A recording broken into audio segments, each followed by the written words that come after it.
I'm Al McFarland. Welcome to the conversation with Al McFarland. I'm glad to be here and glad to have you along as well. Today is Friday. Friday means we are in the healing circle. And as always, we promise and we deliver what we call robust conversation. We thank you for participating. We want you to let your friends know, your colleagues know that we are live right now.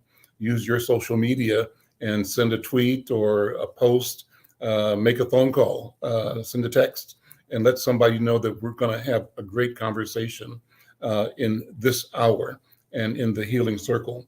Before we begin, I want to remind and invite you, the viewers on our channels, our platforms, to support this work by becoming a subscriber. You do that by going to YouTube /Insight News MN and simply subscribe, like, and share.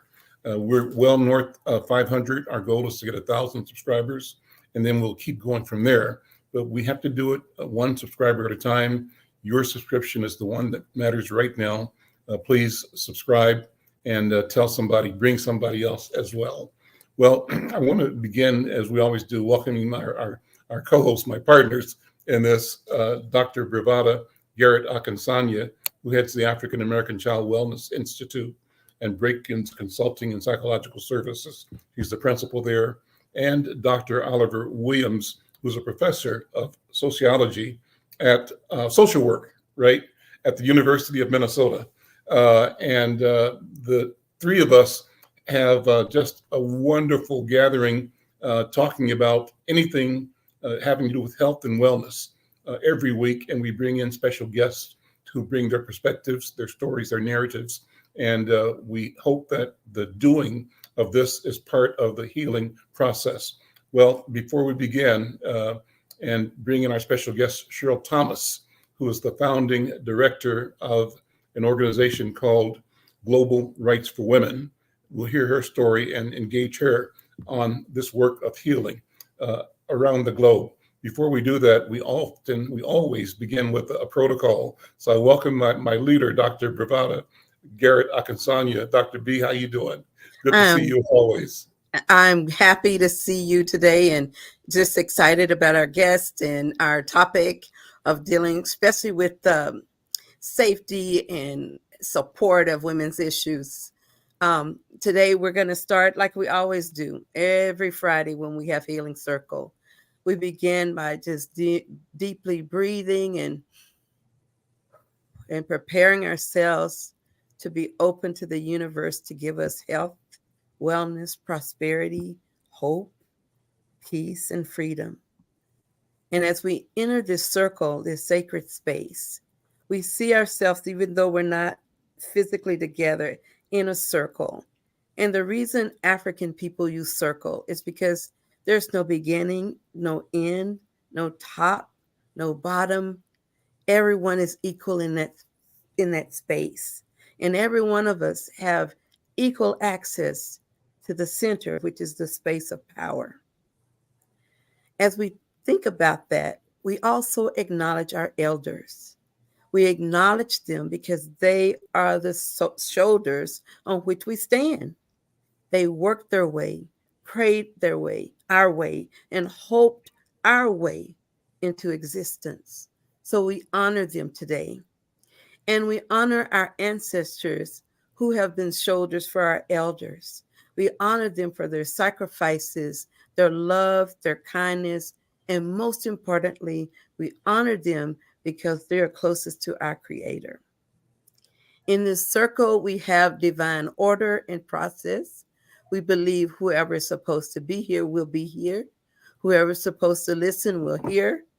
And we also believe that in that space, we abide in order and respect.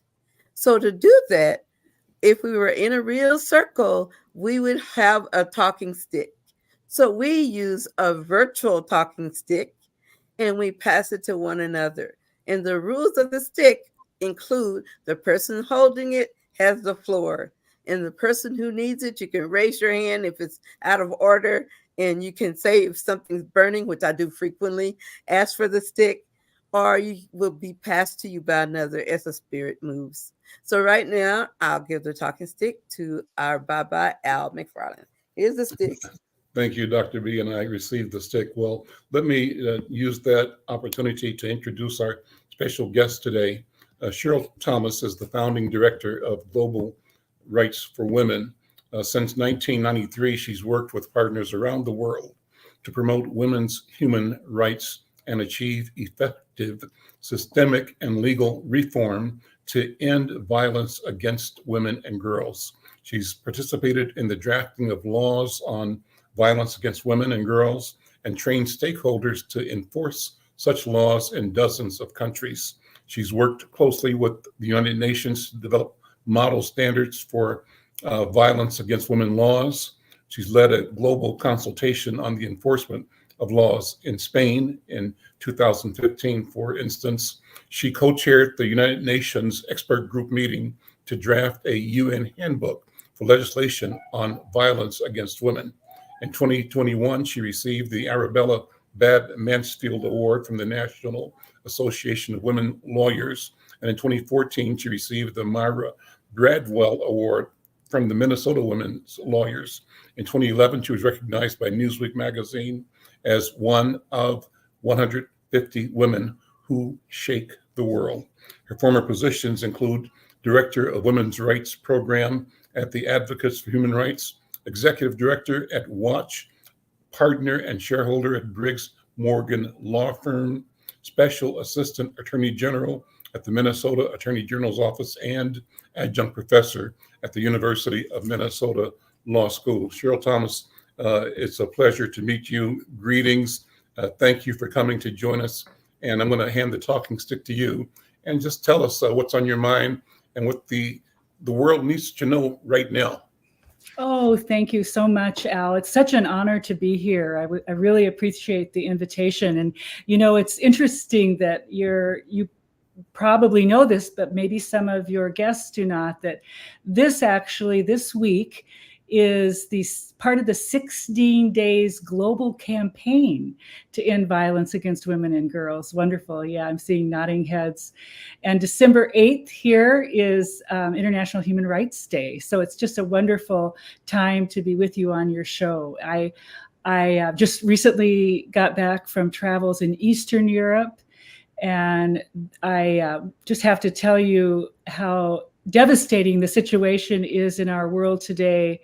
I always come back from meeting with our partners and allies around the world, just so inspired with hope and kind of a common vision for a different world that we know we can achieve, and one that's equal, more healthy, more productive for everybody. So thank you again for having me. Well, take the time to talk about your work and the status of your work, the report that you want to give to community about where we are and where we still must go. Okay. Yes, absolutely. We still are facing after centuries of this in the past, much less documented than it is now, but we have a global pandemic of violence against women and girls. Every country that I've traveled to and over the last 30 years, and that's been around 70, faces this problem. Most of the violence is perpetrated by people that women and girls know, and most of it's in the family. In fact, we just got a report from the United Nations Office of Drugs and Crime. You may have seen that this is new now. 89,000 women and girls were killed intentionally in 2022 across the globe. So, that's just on average, that means more than 133 women or girls were killed by someone in their own home every day. And those statistics still make me very emotional. It's such a hidden pandemic. We during COVID, we called it a shadow pandemic, but in fact, I think in some ways COVID was the pandemic when you compare just the devastation that women went through when they were told to stay home. And we know that that's actually the most dangerous place for women and girls. So what Global Rights for Women does, Al, is our mission is laser focused on systemic and legal reform on violence against women and girls. We do only at the invitation when we're working anywhere globally. We work here locally also. We partner with the local NGOs are the best partners. We feel like the United Nations, of course, is a great partner too. They have such a reach to improve the laws, policies, and practices that are really mostly so new around the world to address violence against women and girls. And we do that through research and training and capacity building of all kinds at the invitation of partners.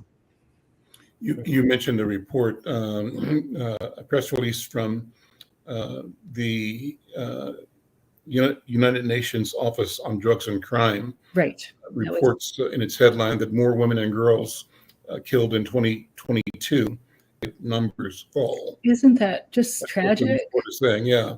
And as you said, 55% or 48,800 of all female homicides are committed by family members or intimate partners. And that underscores the disturbing reality that home is far from safe. And you mentioned that scares me, that the place you think is safe and the pandemic kind of bore it out, created more danger for women and partner violence. So this is a big issue. This sort of dovetails with the conversation we had last week, Dr. Oliver, about violence in families. And let me pass the talking stick to you, Dr. Oliver, to bring in and extend our conversation last week into the topic today. Dr. Oliver, here's the talking stick. Thank you. I received it. Thank you, Al. Hey, Cheryl. Hi, Oliver. Nice to see you. See you too. The thing I think about as you're talking about your work is that, it happens within families, as you said, but it is also challenges within the community. And then depending on where you're from, whether it's Eastern Europe, whether it's Africa, that there are challenges in terms of how women are treated in those different circumstances that put them more at risk. Right. And that not everybody tries to think about the issue in the same way as we might in the United States. Mm-hmm.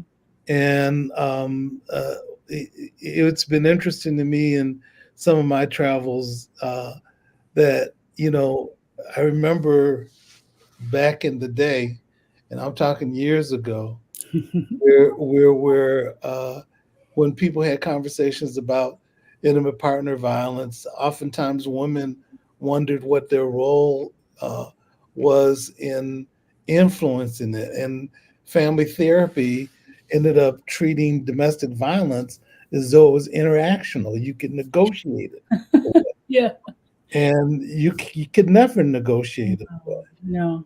And the person that does the violence is 100% of the violence. I was lecturing at Kenyatta University, and I got a lot of questions from young ladies that were in the audience, and they were wondering what their role was in causing it.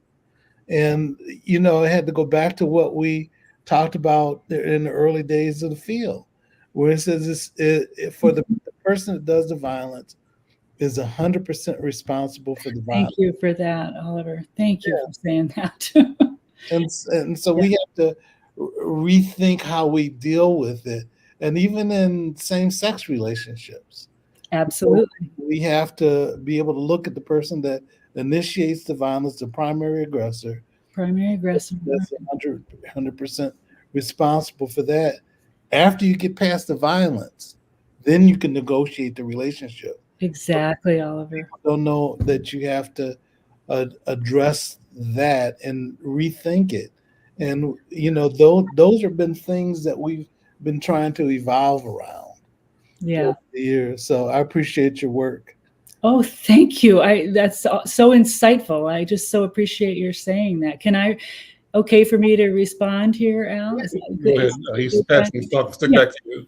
Yeah. Okay. Yeah. So I was just going to say, I just mentioned I was in Eastern Europe, and I was in a meeting there with, this is so true what you say, that women are expected. There's still some kind of whether you call it blame or some role or something that is put on women who are victims of violence to somehow stop it, negotiate it. And there's such an inclination to do mediation all around the world. We see that here too. And that just doesn't recognize this entrenched power imbalance between a survivor of violence, a victim of violence, and her aggressor. And I say her because, when we were talking about intimate partner violence, it's mostly women.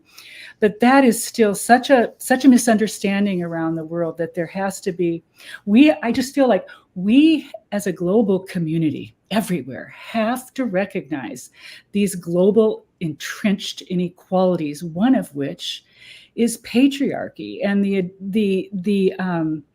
the identification that so many men are kind of socialized to believe that power and control define them. And you've said all this long before I have, Oliver, define their masculinity. And there's so much room for growth about just understanding that social dynamic that underlies, I believe, this global pandemic of violence against women and girls. Yeah, absolutely. Let me take a second to sort of lay out Dr. Williams' credentials here as well.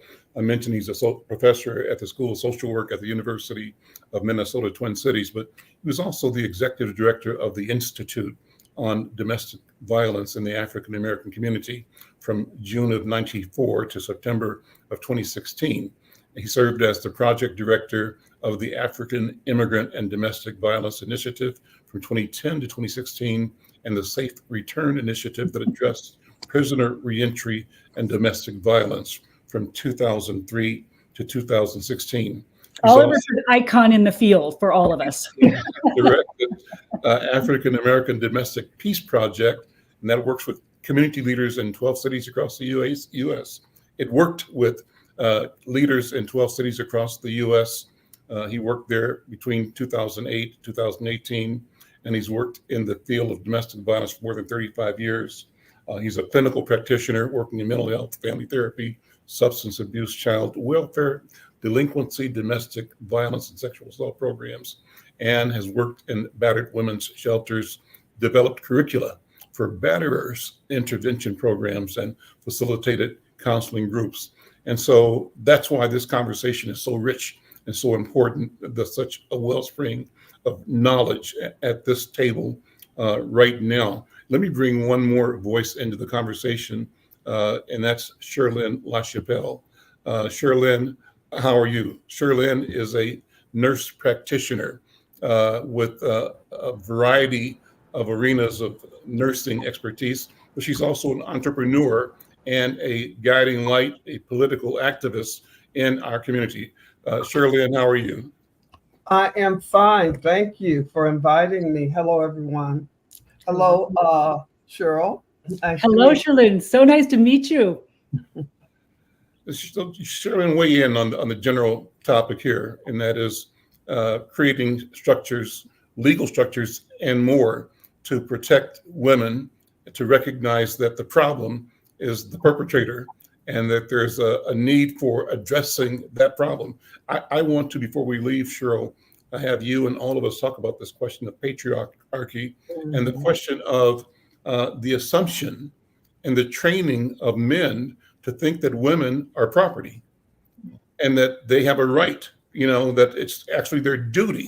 And some men probably feel they are failing if they don't act in what they perceive, I think, misconstrue as some kind of divine instruction to treat their children, and particularly women in their lives, like they treat other non-human things that they possess.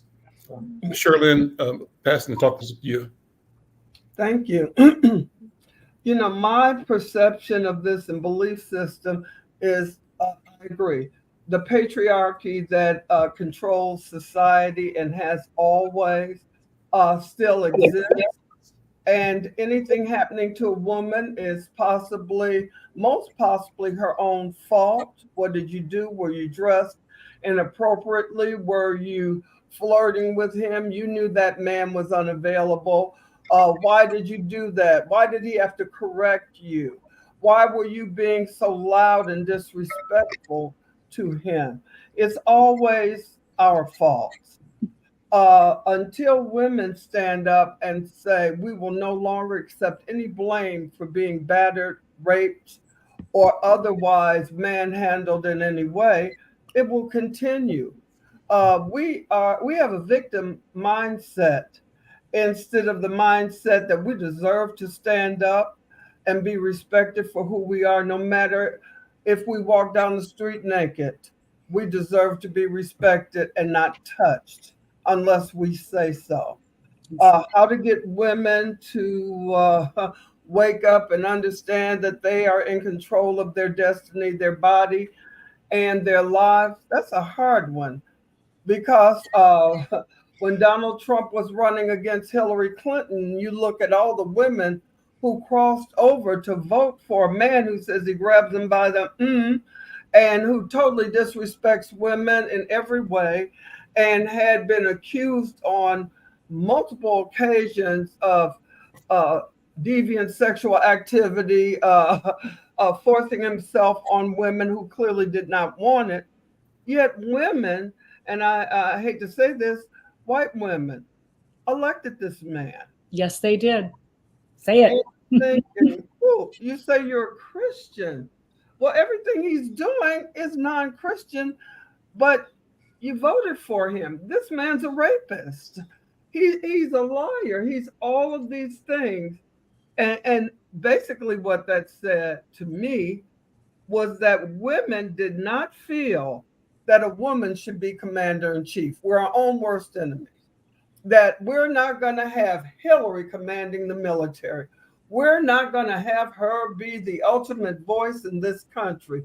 Whereas most of Europe and countries in Africa have had women as presidents, chancellors, and whatnot. Germany, Merkel, she's great. We had two in England and other things, Holland. So what's wrong over here that we as women don't respect ourselves, don't love ourselves, and don't think we are leaders or deserve to lead or can be trusted? Because in essence, we've been leading all along our children. Exactly. We raise these people to disrespect us, those who do. But we have always operated behind the throne. It's time for us to be on the throne. So I'm going to pass the talking stick back to Cheryl. Oh, I could not agree with you more, Sherlyn. I often think, as you were talking, I often think these systems of oppression are so connected. You think about obviously racism, misogyny, sexism, autocracy. Yes. The idea that your introduction was so beautiful, Al. This circle, and in the center of it is power and the human spirit in all its forms. That's what we have missed. We have allowed this to happen for whole populations to be subjugated. And we're socialized that way. I mean, I think, Sherlyn, I'm a product of the patriarchy in some ways as much as my male family members. I was taught to stand behind. This is, I'm an older woman. I think we've made a ton of progress around the world this way, but we have so far to go. And I will tell you, I raised my 3 sons to be what I think are better feminists than me, because they were born, they have it in their very bones. We can do this. We can do it on an individual basis, and we can spread that to our communities and globally. Holding in our hearts exactly what you said, Al, I think is that center, that circle rather than the triangle of power. Mhm. Absolutely. Who do you want to pass the talking stick to? Oh, well, then I get to pass it. Yeah. Okay, I want to hear what. Yeah. Let's hear what Oliver has to say about all that. No, I agree with you a ton. And I think about this issue and the way that we sort of have to evolve and grow out of it. But there, if we want to talk about something current, I think about that situation of the woman in Texas Oh, that and the attorney general. What's wrong with him? Sonia and I had an incident where Well, take a minute, Oliver, and talk about the Texas story. Don't leave us. yeah, some people Let might. us know what that means. Yeah. there's a woman who is pregnant and she wanted the child, Yes. but the child's health is the fetus's health is not good, and as a consequence, she's going to lose the child. But in addition, her life and her capacity to be able to have children in the future are going to be affected by that. And the attorney general in Texas decides that what he wants to do is to hold any physician that tries to give her aid is going to have a legal consequence if he provides any response to her well-being. Years ago, God blessed us to have our son Samuel, and Sam is now 32. But many moons ago, when Sonia and I were trying to have children, we dealt with reproductive challenges, and God blessed us with Sam, and so we had Sam was in preschool, and there was something called fifth disease. Mm. We had never heard of it before, Mm-hmm. but it's something that can happen. It's like you've got 5 diseases, chicken pox, measles, mumps, etc. And so this fifth disease was the fifth disease that you could have. So Sam was in preschool. Sonia went to pick him up, and then we stopped hearing the heartbeat of the baby. And as a consequence, we found out that Sonia had to wait a few weeks before she could go in and see the doctor because she didn't want to expose other pregnant women to what she had. Well, Sonia had to have a procedure because the baby had died in utero, and so to have that procedure would be the same thing that Sonia needed to go through to be able to deal with the challenge. But with this child, they knew that this woman's child in Texas was not going to survive. And she wanted to have the procedure rather than having to wait weeks and weeks or to deal with consequences, medical complications associated with it. And so as I think about it, I just think that the attorney general should just shut up and get out of the way. And, to me, I'm thinking if you don't know much about it and doctors understand it and women understand what they're going through, shut up and get out of the way. And let those things that need to happen. Woman talked about the fact that she wanted to welcome a healthy baby child into the world. It wasn't an issue about using abortion as a birth control strategy. I mean, but it's a woman's choice, and so I guess I look at that, and then to me, that's another example of power and control. It totally, exactly. I'm sure Sherlyn and I agree about that. And that, so I just think that there's some places that we just don't need, as men, we don't need to be to try to suggest something for an ulterior reason, and to be able to export what we deemed to be our power. The other thing is the fact that I've been in a relationship. Sonia and I've been married for almost 40 years. I'm not always the smartest person. There, oftentimes she is. And so, in terms of dealing with wisdom or some right that I'm supposed to have in terms of dealing with things, I don't claim that. Sometimes I do things that are good, and sometimes I don't. And but and Sonia sometimes does things that are outstanding. Sometimes it's not. But I don't proclaim to be smarter than her. There have been times that she's been exceptionally smarter and wiser than I've been. And so and that's why I don't understand this notion of men supposedly being dominant, and they have the right to be dominant. And I keep talking about this, the misinterpretation of faith. Cheryl, did you ever meet Elizabeth Peterson? Oh, the name sounds familiar. I don't know for sure. Yeah, South Africa, and she has a South African Faith and Family Institute. Nice. She works with 9 different faiths in South Africa. And each one of them takes on the responsibility of certainly dealing with faith, but deals with child abuse and neglect, deals with violence against women. And in some communities, the faith leaders are the ones that have to reach out and try to intervene. And each community gets a chance to examine the faith. But we did this thing in South Africa, in Cape Town, where we had 9 different faiths there.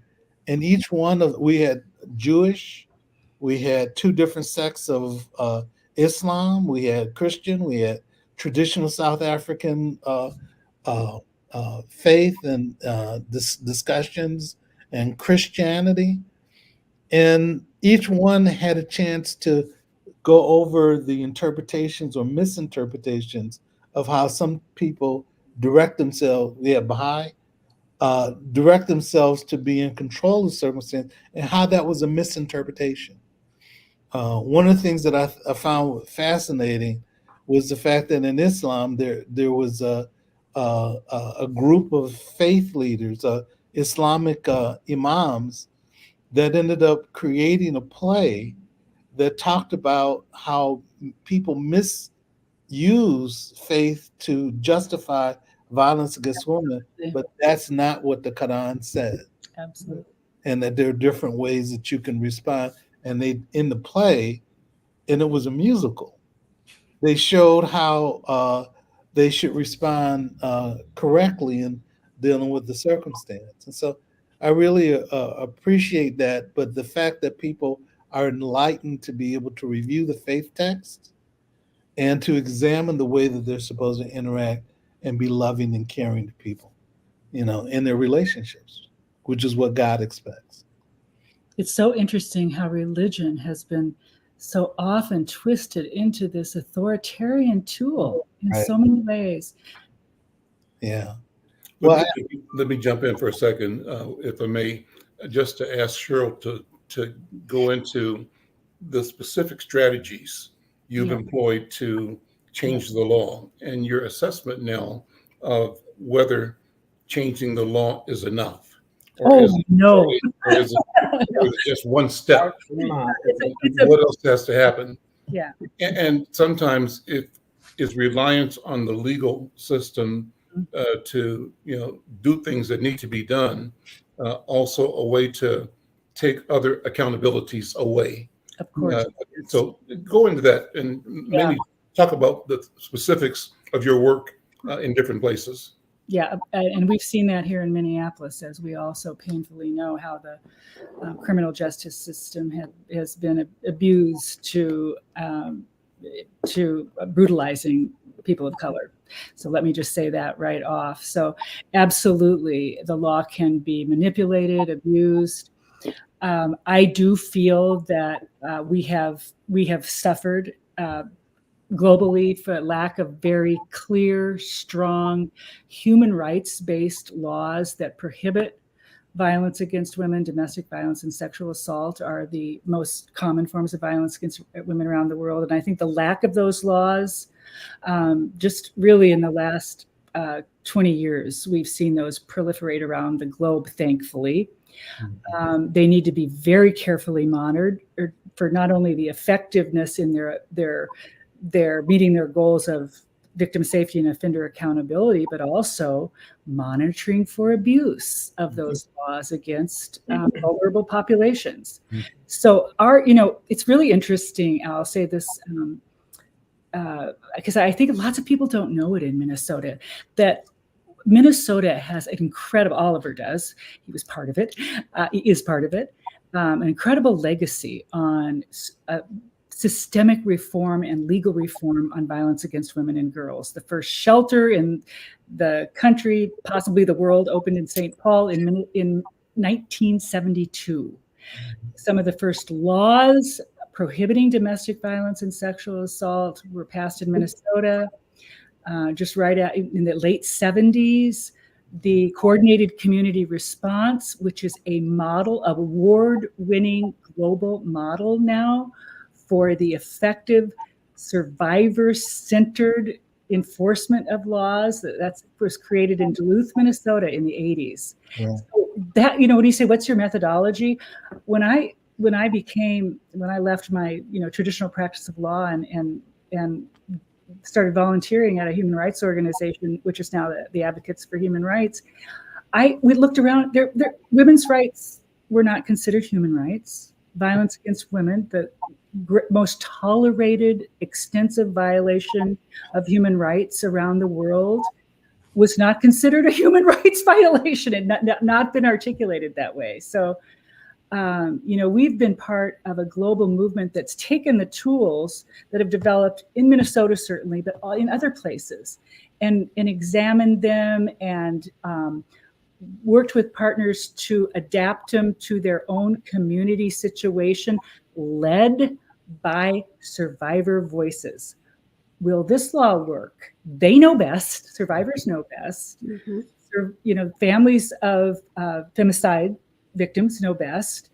We talk to those people at the front lines and adapt the tested tools we found useful here in the United States to respond to our partners' requests for expertise and experience from around the globe. Yep. So to the question of patriarchy, how do you see systemic global cultural change that moves us away from patriarchal systems that support and are sustained by violence in general, and violence against women in particular? Oh, that's a big question. That's a very big question.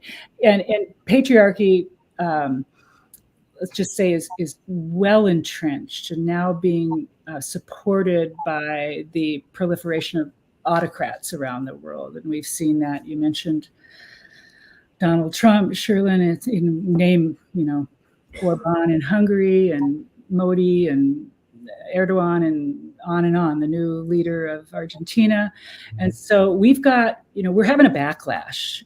I tie these systems of oppression all together. I mean, that's, we all know that they're intersectional. They feed on each other. Mm-hmm. And I think Oliver's story about what's happened in this kind of climate of autocracy and the grasping to power and the situation of women's entitlement to reproductive choice has also been sacrificed for that. That want to control women's bodies one way or another. That intense need just persists and has been growing in the last year. But you asked me, what's my vision? What's my hope? And it's the people, the leadership of individuals who are intrepid and persistent is also growing. I have, when I started this work 30 years ago, there were, and I started in the former Soviet Union, so there are 29 countries there. so little acknowledgement of the power that men maintain over women through violence. And now almost every country in that region have new laws, new leaders, new government, buy-in on ending violence against women and promoting women's human rights. When I was in Latvia just last week, they ratified the Council of Europe Convention on Violence Against Women. The government did. It was a huge breakthrough for not only Latvia, but as an example for the whole region. These things have a ripple effect that will require the government to modify their laws and the enforcement of them so that they are centered on women's safety and equality and offender accountability. We recently had an interview with one of the people that was responsible for creating Minnesota's Office to study violence against Black women and girls. Oh, yes. Mm-hmm. And that's a major step, I think, in the right direction. Let me pass the talking stick to Dr. B. We lost you for the technology for a second there, but glad to see you back. What are your thoughts, Dr. B? I have so many. They've just been flying through my mind as I was able to catch parts of the show. But I actually have a very big comment and question for Cheryl. For those of us who do this work, especially you who have gone to some really scary places speaking truth to power, Yep. I hope I didn't miss. How have you stayed safe? Oh, thank you for that, Bravada. And I don't always feel safe, running around the world or even here, as a woman, we aren't safe. But as a human rights defender, we call them, there has also been a backlash against human rights defenders and women in particular, to scare them and threaten them from doing the work. I feel very fortunate that, our methodology is that we don't go anywhere where we're not invited. And that's core to our philosophy, because we can't, we need the local folks lead the way, and we offer our expertise, our solidarity, our training, all of that. So we're always hosted. I'm always hosted by a solid human rights leader of either in the NGO or United Nations or government community. So I'm not. We all of our staff, when we go, we've got very strong connections right in the community, and I feel guilty sometimes about how careful they are about, you're gonna stay here, you're not gonna walk here, you're gonna do this. They know their community and how to keep themselves and their guests safe. How about, though, the cultural oppression, the oppression that is in the culture, in the air, in the media, Mm-hmm. the expectation?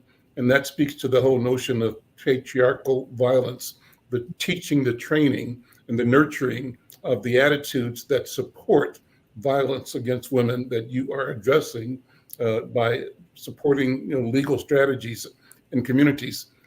Does that violence pose a threat to your own health, your mental health, for example, or to all of us in ways that you have to acknowledge as part of the work that you do?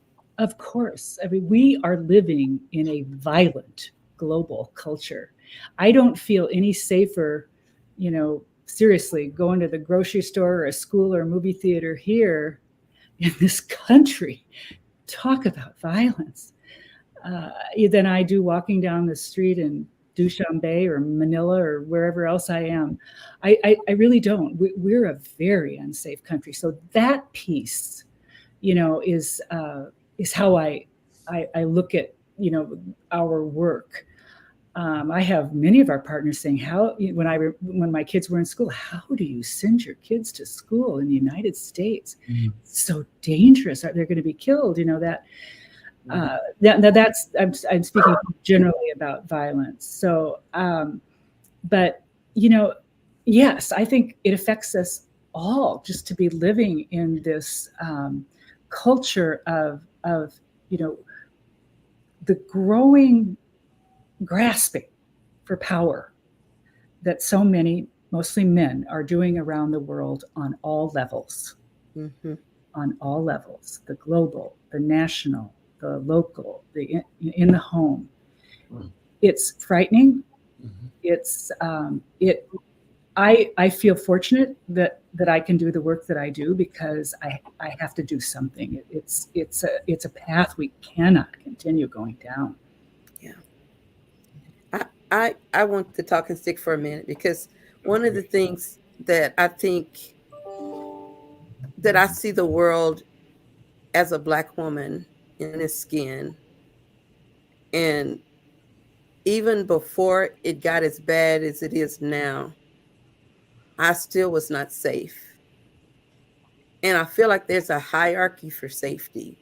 There One is. in which white-bodied women can go to a space that a Black-bodied woman cannot.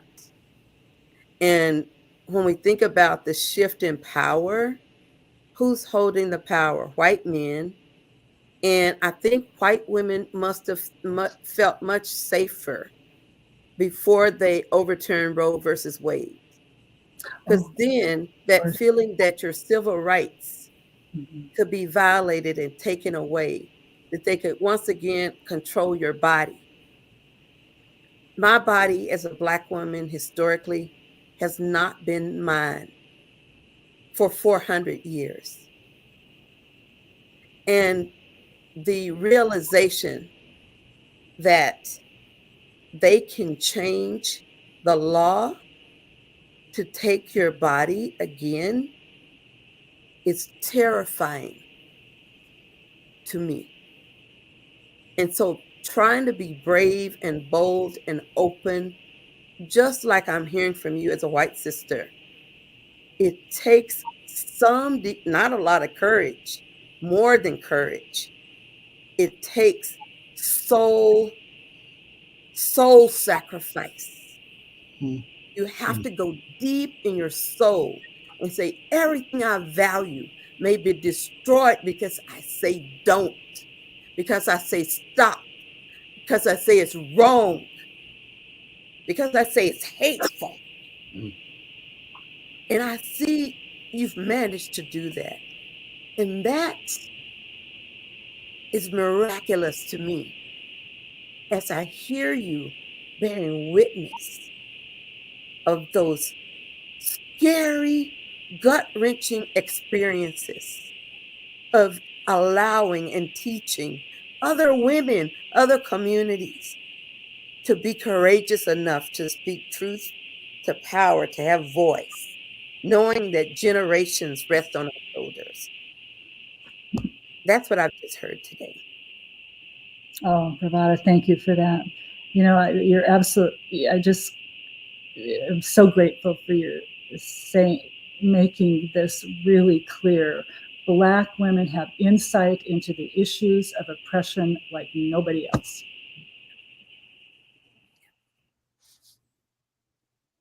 And I just am honored to hear you speak. Thank you. Thank you, sister. Thank you.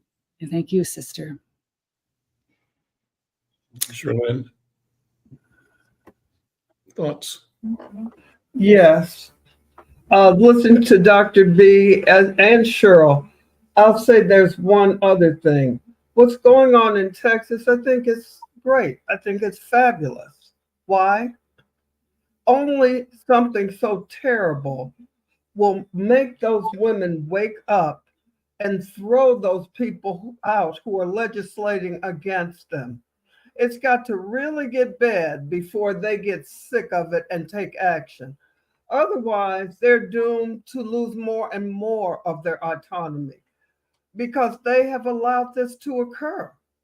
They have elected these scoundrels, and starting with the head scoundrel, Donald Trump, but they have elected these people who don't view them as people, as whole human beings, as anyone capable or empowered to make their own decisions.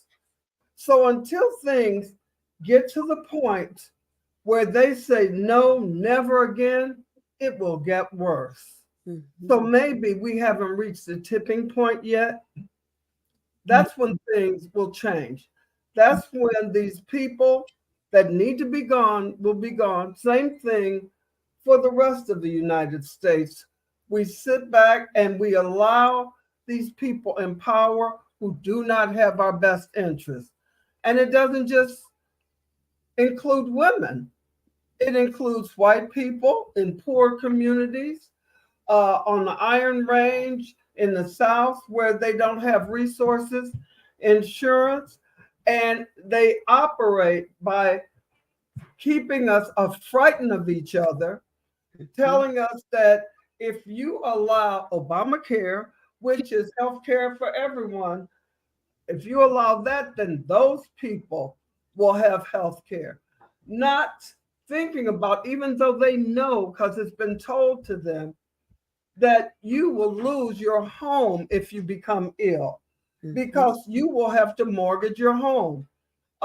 Keith Ellison, our Attorney General, was talking about this book, and I bought it. I forget, it was something about whiteness. When I think about it again, I bought it. But basically, it's speaking about that. And one farmer who they asked him about Obamacare or Affordable Care Act, he said, no, I don't want it because those foreigners, those Mexican, and those Black people have it. So I don't want it. And they said, do you know that if you become sick, you could lose everything? I don't care. I don't want it. You can't make me take that communist insurance. Crazy. He's voting against his own best interest to the extent that he will impoverish his own whole family. But worse than that, there will be a limit to the free services he will get at the hospital, because the top buck, as a nurse, I can tell you, the more expensive health care that could save his life or prevent some really serious morbidity or mortality, he will be excluded from because of lack of insurance. Now that's crazy. So Cheryl, I'm going to pass the stick to you. Thank you. Well, don't you think so much of that is that just the misinformation and the lies that are perpetuated? People don't have the facts, because we've had this trend in leadership to just lie about what is happening, what is I'm talking about our former president Donald Trump, just the gross misinformation that people, and I really too feel like the just, without just robust effort at public education to just get those facts to kids at a very young age, and more so to build the skills of critical thinking.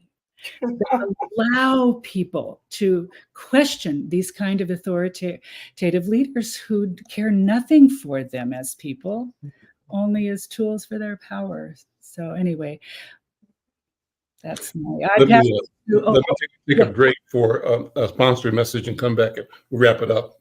We'll be right back. I'm Al McFarland. This is The Conversation with Al McFarland, The Healing Circle. We'll be right back.